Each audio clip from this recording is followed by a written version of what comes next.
கடன் எப்போது அடையும், கடனுக்கு நிவர்த்தி இருக்குதா, கடன் நம்ம கையளவு இருக்குதா அப்படிங்கிறத பார்த்துக்கணும்.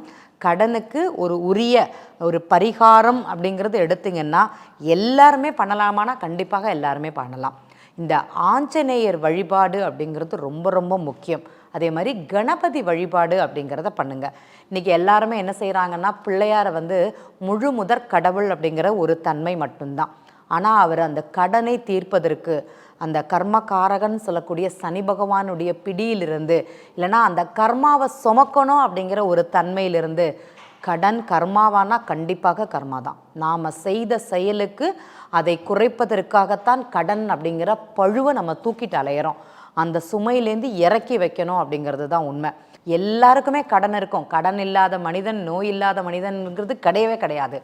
ஆனால் ஒரு நேரத்தில் ஒரு நோய்க்குண்டான மருத்துவம் எடுத்துக்கலை அப்படின்னா அது எனக்கு வேறு விதமாக என் உடல்நிலை பாதிக்கப்படும்னா அந்த நோய்க்கு மருந்து கண்டிப்பாக தான் எடுக்கணும். அதே மாதிரி தான் கடன்.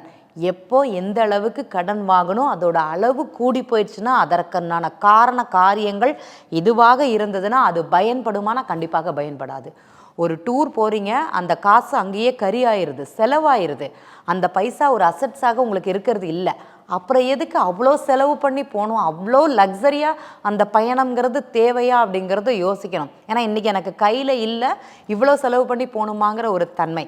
அடுத்தது பார்த்திங்கன்னா, நான் ஒரு முடிவெடுக்கும்போது என் நண்பர்கள் சொல்லி கேட்டு நான் ஒரு முடிவெடுக்கும்போது அது எனக்கு கடனில் மாட்டி விடுதா, அப்போ அங்கே கவனம்ங்கிறது தேவை.